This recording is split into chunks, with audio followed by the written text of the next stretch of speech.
মাঠ প্রজেক্টের সব শ্রমিক আপনারা নিয়ে গেছেন, আবার তাদেরকে দ্বিগুণ টাকার লোভও দেখিয়েছেন। আমি আর সহ্য করতে পারতেছি না। আপনার বাচ্চার বাবা যদি সত্যি সত্যি আপনার স্বামী হয়, তাহলে ডিএনএ রিপোর্ট আলাদা হলো কিভাবে? একটা উপায় আছে, আমি আমার সন্তানের অধিকার আদায়ের জন্য কোর্ট পর্যন্ত যাইতে রাজি আছি। আদালত যখন আপনার স্বামীর ডিএনএ টেস্ট দেখবে, তখন তো মামলা ডিসমিস হয়ে যাবে। আমার এই সন্তান পিতৃ পরিচয় পাইবো না। কেউ আপনাকে কিডন্যাপ করে নিয়ে যে অজ্ঞান অবস্থায় কিছু করছে।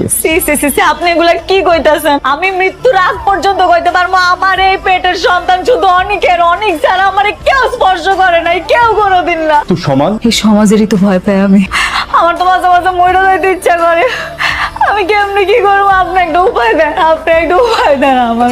আপনি বরং বাসায় চলে যান, দেখি কোনো উপায় পেলে আপনাকে আমি জানাবো। আমি আপনাদের মেয়ে মেঘলাকে বিয়ে করতে চাই। তুমি জানো না মেঘলার বিয়ে হয়েছে, মেঘলার জামাই আছে। কিন্তু ও জামাই তো একটা বেঈমান, ও নিজের সন্তানকে কিভাবে অস্বীকার করতেছে। আর এটাও মানি আমি যে ওই সন্তানটা অনেকেরই। সব ঠিক আছে, কিন্তু আমি তো সবকিছু জেনে শুনে মেঘলাকে বিয়ে করতে চাই। মেঘলার পেটের সন্তানের বাবা হবো আমি। মেঘলা এই বিয়েতে রাজি হইব না। আপনি জানেন না আঙ্কেল, এই সমাজে একটা সন্তান পিতৃত্বহীন ভাবে যদি বড় হয়, সবাই তাকে বলবে যে যারও সন্তান, সেই সন্তানকে আমি পিতৃত্বের স্বাদ দিতেছি। তুমি একটু মেঘলারে বোঝাও।